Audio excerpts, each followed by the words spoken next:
Unified 911, anong matutulong namin sa'yo? Anya ti maitulong mi ken kapo. Anong may tatabang ko sa Unsay imo? akong ikatabang nimo? Ngini makadabang na misel ka no. Sa anumang wika o dialekto, may tulong na darating sa iyo.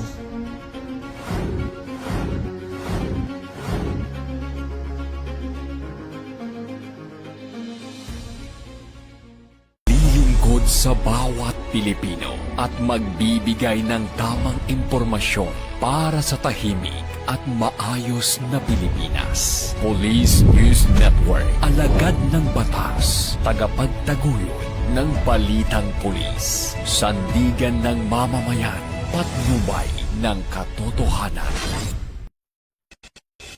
La Campo Crame, maghahatid ng pinakahuling kaganapan at nagbabagang balita. Ito ang PNN Police News Network. At ngayon, ang inyong mga tagapagbalita.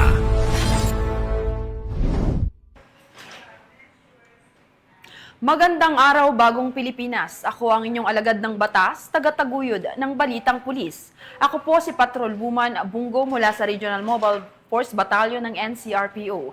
Maghahatid sa inyo ng tamang balita, kwento ng pulis at serbisyo para sa mamamayan. At ito ang PNP News Online, ang pangunahing balita ng Police News Network, alagad ng batas, tagataguyod ng Balitang Pulis.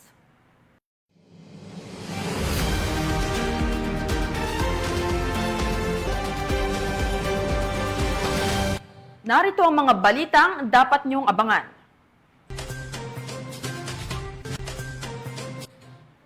Magkapatid, patay habang sugatan naman ng isang pulis sa pananambang sa Cotabato City. Mahigit 2 milyong halaga ng iligal na droga nasabat sa buy-bust operation sa Cainta, Rizal.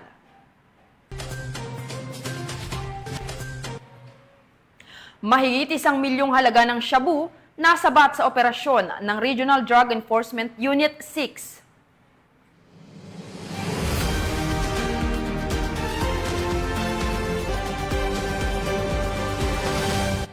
Narito ang mga balitang hatid ng ating PNN correspondents mula sa iba't ibang panig ng bansa.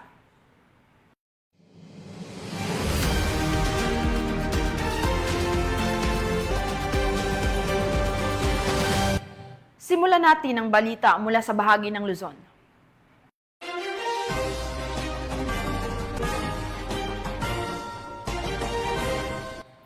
Pag-asa ang hatid ng Community Outreach Program ng mga tauhan ng Regional Mobile Force Battalion 11 sa Luna, La Union. Ang magandang balita ay mula kay Police Corporal Joanna Marie de los Santos. Tunay na damang-dama ang diwa ng bayanihan sa isinagawang outreach program ng Technical Support Company ng Regional Mobile Force Battalion 1 sa Barangay Sukok Norte, Luna, La Union sa ilalim ng programang Kapwa Ko Sagot Ko nito lamang umaga ng Linggo. Pinangunahan ito ni Police Major Reynante G. Bibat, Company Commander ng TSC RMFB 1 kasama ang mga volunteer riders. Ang naturang programa ay may layuning maghatid ng tulong kay Baby Aiden, isang 2 taong gulang na batang lumalaban sa congenital heart defect. Sa pamamagitan ng pagtutulungan, ipinakita ng grupo ang malasakit at pagkakaisa para sa isang munting buhay. Bahagi ng aktibidad ang Ride for a Cause ng One Ganap Guardians, Bayan ng Banwar Chapter, isang makabuluhang pagsasanib pwersa ng mga riders para sa kapwa kung saan ang kanilang biyahe ay naging simbolo ng pagkilos at pag-asa sa kalsada. Bilang pagkilala sa kanilang dedikasyon, isang solar light ang ipinagkaloob sa Banwar Chapter, tanda ng liwanag na patuloy nilang hatid sa komunidad. Sa ganitong mga gawain, muling pinatunayan ng ating kapulisan at mga kababayan na sa tuwing may nangangailangan, laging may handang tumulong. Dahil sa programang Kapwa Ko Sagot Ko, tunay na buhay ang diwa ng serbisyong maaasahan, malalapitan at mapagkakatiwalaan. Mula dito sa Ilocos Region, ako ang inyong PNN correspondent, Police Corporal Joanna Marie de los Santos, alagad ng batas, tagataguyod ng Balitang Pulis. Maraming salamat, Police Corporal de los Santos. Matapos ang pananalasa ng Bagyong Paulo, nagsagawa ng assistance at clearing operation ang mga miyembro ng Isabela PPO, katuwang ng iba't ibang ahensya ng pamahalaan sa probinsya ng Isabela. Magbabalita dyan si Patrol Woman Mechelin Baliada. Sa patuloy na pananalasa ng Bagyong Paulo noong ika-3 ng Oktubre taong kasalukuyan, nagsagawa ng monitoring at assistance operation ang mga tauhan ng Isabela Police Provincial Office, katuwang ang mga local government units sa pamamagitan ng kani-kanilang Municipal Disaster Risk Reduction and Management Offices at Department of Social Welfare and Development upang tiyakin ang kaligtasan at kapakanan ng mga evacuees sa buong lalawigan. Layunin ng naturang aktibidad na mapanatili ang kapayapaan at kaayusan sa mga evacuation centers, magsagawa ng rescue operation para sa mga pamilyang naninirahan sa mababang lugar, at ipatupad ang mga polisiya sa kaligtasan sa gitna ng matinding sama ng panahon. Sa kabilang banda, tiniyak din ang kaligtasan ng publiko kung kaya't nagsagawa ng road clearing operation ang mga tauhan ng Isabela Police Provincial Office, katuwang ang MDRRMO, Bureau of Fire Protection Personnel, at mga force multipliers sa iba't ibang bahagi ng lalawigan ng Isabela. Ang operasyon ay isinagawa bilang tugon sa malakas na hangin at matinding pag-ulan na nagdulot ng mga nakahambalang na natumbang puno at iba pang sagabal sa mga pangunahing kalsada at pambansang lansangan. Layunin nito na maibalik ang kalinisan at kaluwangan ng mga lansangan upang masiguro ang kaligtasan ng mga motorista at mamamayan. Gayon din ay mapabuti ang daloy ng trapiko at mapabilis ang paggalaw ng mga emergency responders. Patuloy naman ang mahigpit na koordinasyon ng Isabela PPO sa mga lokal na pamahalaan at iba pang ahensya ng gobyerno upang matiyak ang mabilis na pagtugon ng mga insidente dulot ng masamang panahon. Mula dito sa Lambak ng Cagayan, ako ang inyong PNN correspondent, Patrol Woman Baliada, alagad ng batas, tagataguyod ng Balitang Pulis. Maraming salamat, Patrol Woman Baliada. Mahigit 2 milyong halaga ng hinihinalang shabu nasamsam sa 3 high individual sa buy-bust operation ng otoridad sa Cainta, Rizal. Ang balita ay hatid ni Patrol Woman Jessie Cris Obrero. 3 high-value individuals ang naaresto sa isang matagumpay na buy-bust operation ng Cainta Municipal Police Station sa Barangay San Isidro, Cainta, Rizal. Nakumpiska sa operasyon ang tinatayang 320 gramo ng hinihinalang shabu na nagkakahalaga ng humigit kumulang 2.1 million pesos. Kinilala ang mga sospek na sina alias Calef, 46 taong gulang, operation manager ng isang security agency at residente ng Los Baños, Laguna. Alias Jam, 45 taong gulang, walang trabaho, taga Quezon City. At alias Nasser, 53 taong gulang, isang security guard mula sa Pandi, Bulacan. Ayon sa pulisya, kabilang sa mga nasamsam na ebidensya ang 7 pakete ng hinihinalang shabu, isang slim bag, mark at budol money, karagdagang 1,000 pesos drug money at isang sasakyan.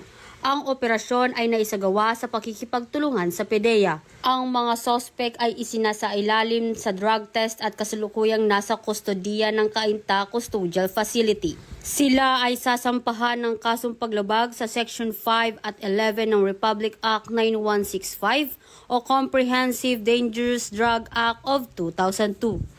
Patuloy ang pinaigting ng kampanya ng Rizal PNP laban sa ilegal na droga upang masigurong ligtas at payapa ang nasabing lalawigan. Mula dito sa Calabarzon, ako ang inyong Police News Network correspondent, Patrol Woman Jessie Cris S. Obrero, alagad ng batas, tagataguyod ng Balitang Pulis. Arestado ang 2 lalaki matapos maaktuhan ng pagbebenta ng iligal na langis sa San Jose Occidental, Mindoro. Ang buong detalye, hatid ni Patrol Woman Eloisa Joy Beredo.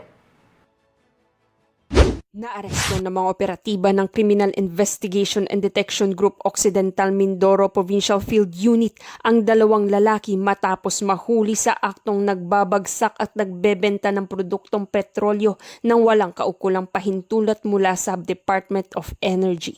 Kinilalang sospek na si alias Rolly, 47 anyos, driver at residente ng barangay Lalakhan, Santa Maria, Bulacan, at si alias Roman, 58 anyos, helper at residente ng barangay Santa Cruz, Santa Maria, Bulacan. Samantala, nananatiling at large ang isa pang sospek na si alias Emil, 60 anyos, negosyante at residente ng Angeles City, Pampanga.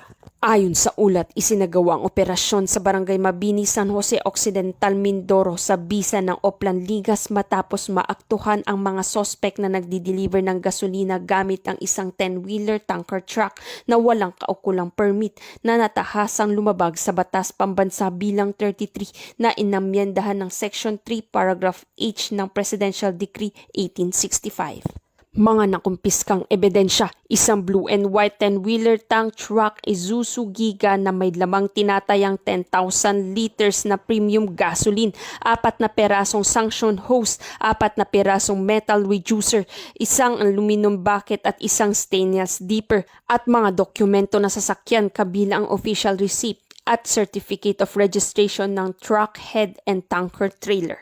Tinatayang nasa 2,994,000 pesos ang kabuoang halaga na nakumpiskang ebidensya, kabilang na ang truck na nagkakalaga ng 2.5 million pesos, mga kagamitang ginamit at halos 480,000 pesos halaga ng petrolyo. Ayon sa ulat, tiniyak ng mga operatiba na wasto at malinaw na ipinaalam sa mga akusado ang kanilang mga karapatan. Sa ngayon, nasa kustodiya ng CIDG Occidental Mindoro ang mga nadakip para sa kaukulang dokumentasyon at tamang disposisyon. Ang matagumpay na pagkakaresto sa mga sospek at pagkakakumpiska ng milyon-milyong halaga ng ilegal na produktong petrolyo ay patunay na mas pinaigting ng pagpapatupad ng batas at masusing kampanya ng Philippine National Police laban sa lahat ng uri ng krimen, particular na sa pagpapaigting ng law enforcement operation, transparency at accountability sa lahat ng operasyon at pakikipag-ugnay sa iba't ibang ahensya upang mapanatili ang kaayusan at kapayapaan sa buong bansa. Mula dito sa Calapan City, Oriental Mindoro, ako ang inyong PNN Correspondent Patrolwoman Eloisa Joy Beredo, alagad ng batas, tagataguyod ng balitang pulis. Maraming salamat, Patrolwoman Beredo.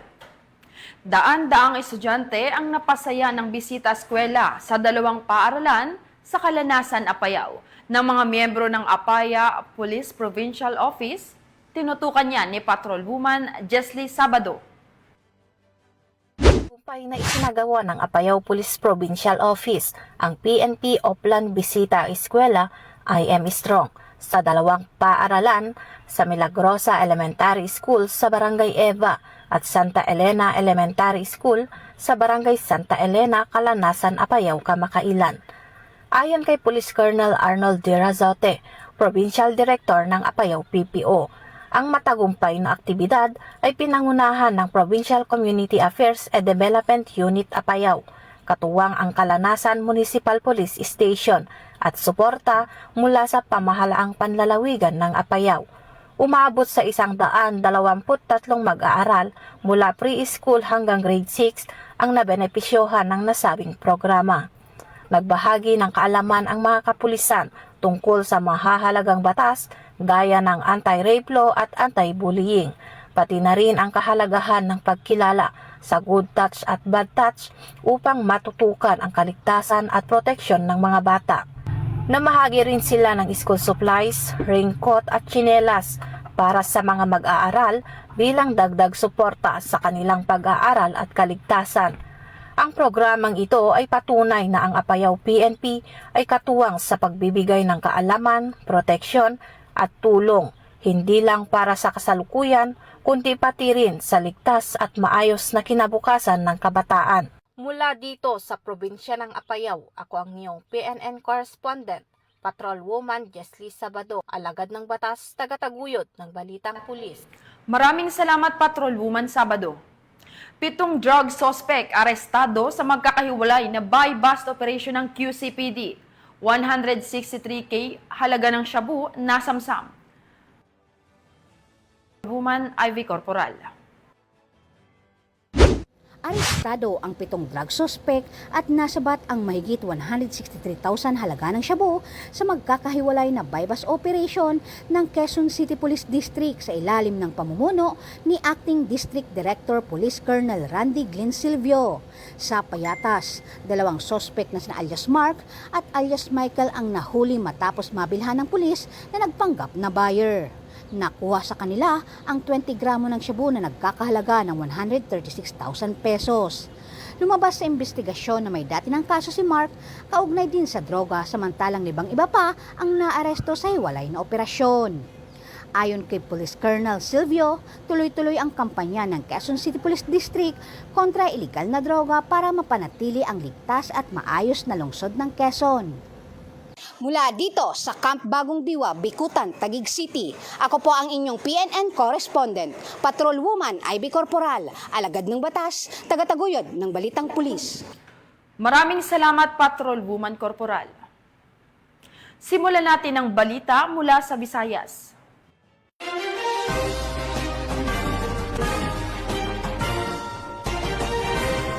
Mahigit 1 milyong halaga ng iligal na droga ang nakumpiska sa 3 lalaki sa isinagawang anti-illegal drug operation ng Regional Drug Enforcement Unit 6. Patrolwoman Julie Bell Albior, ibalita mo.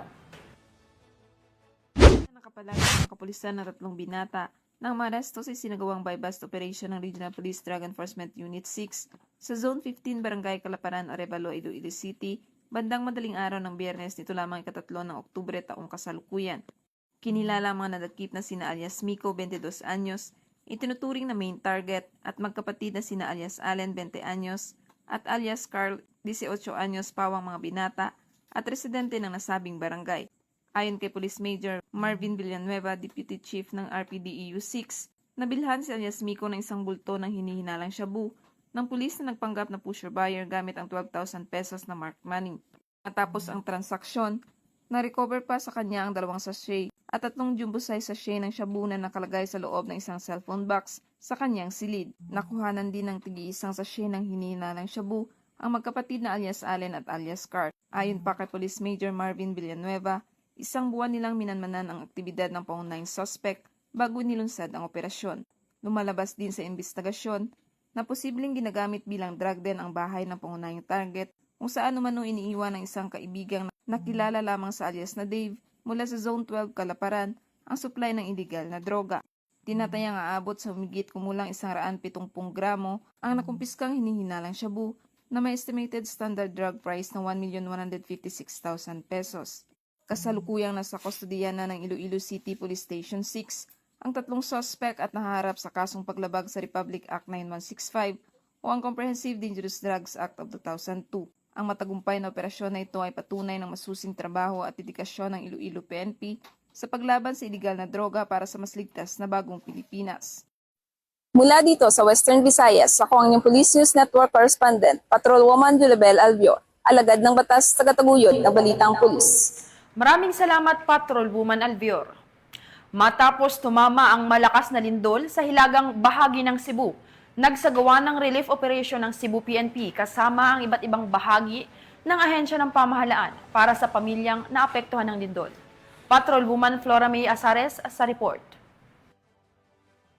Araw mga Pilipinas. Kasalukuyan po, andito po tayo ngayon sa Barangay Dakit, Bugo City, Cebu, kung saan ang ating kapulisan ay tumutulong sa pamimigay ng relief goods at magbigay ng seguridad sa mga apektadong residente. Matapos ang malakas na lindol na yumanig sa hilagang bahagi ng Cebu, agad na isinagawa ang relief operations upang tulungan ang mga pamilyang naapektuhan ng kalamidad sa Barangay Dakit, Bugo City, Cebu. Pinangunahan ng lokal na pamahalaan katuwang ang Cebu Police Provincial Office, Bugo CPS, DSWD, barangay councils at iba pang volunteers ang mabilis na pamamahagi ng pagkain, inumin, gamot at iba pang pangunahing pangangailangan sa mga residente na pansamantalang nakatira sa labas ng kanilang bahay. Kami po ay nakatuwang po dito bilang reactionary standby support force. At kasama po natin ngayon ang iba't ibang hanay ng gobyerno, ang mga galing DSWD, mga galing LGUs, ng mga barangay at ng mga city offices ng Bugo City. Dito po sa gymnasium na po ito ay kung saan tayo po ay tumutulong o nag-assist sa pamimigay ng mga ayuda sa ating mga nasalanta po na kababayan dito sa bayan ng Bugo. So kami din po ay nagpapasalamat sa lahat ng units na tumulong upang maging mapayapa at matagumpay ang ginawang pagtulong natin sa mga kababayan nating nasalanta. Ayon sa mga otoridad, prioridad ang kaligtasan at kapakanan ng mga pamilyang nawalan ng tahanan at kabuhayan.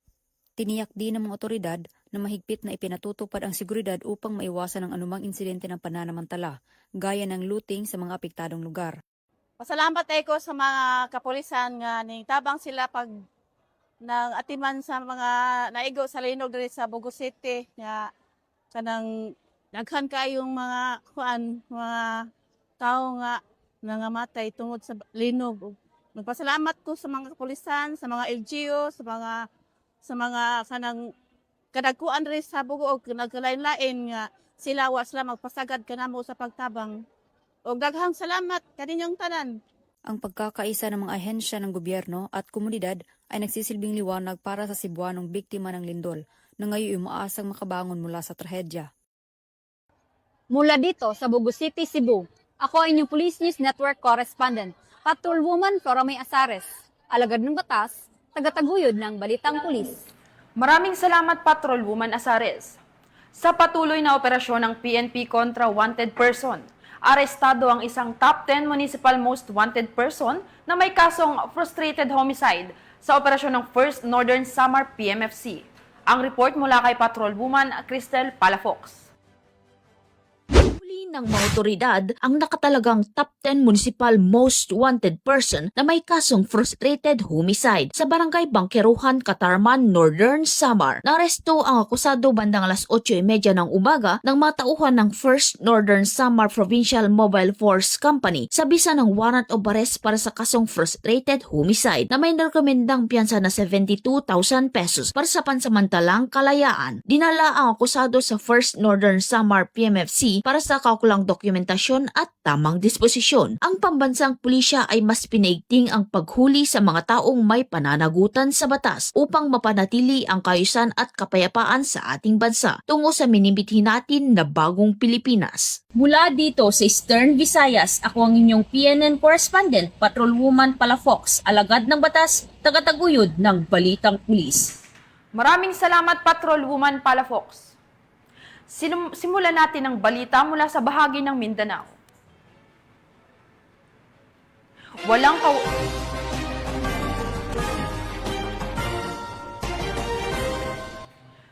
kawalang isang wanted person na may kasong rape sa isinagawang operasyon ng Zamboanga City PNP. Patrolwoman Joyce Abiog sa report. Isang top 10 most wanted person sa isinagawang law enforcement operation ng mga tao ng Zamboanga City Police Station 4 kasama ang Del Gallego MPS, Camarines Sur PPO, First SOU PNP Maritime Group at CIDMU SIU sa Barangay Talabaan, Zamboanga City. Kinilala ng mga otoridad ang suspect na 19 na taong gulang at residente ng nasabing lugar. Ang operasyon ay naging matagumpay sa bisa ng warrant of arrest sa kasong rape na inisyo ni Honorable Arniel A. Dating, Acting Presiding Judge, Branch 56 Regional Trial Court, 5th Judicial Region, Libmanan, Camarines Sur, dated February 3, 2025, na walang inirekomendang piyansa. Sa ngayon, ang nasabing suspect ay nasa kustudiya na ng Zamboanga City Police Station 4 para sa tamang dokumentasyon at disposisyon.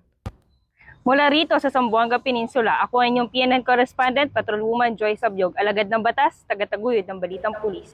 Maraming salamat, Patrolwoman Abiog.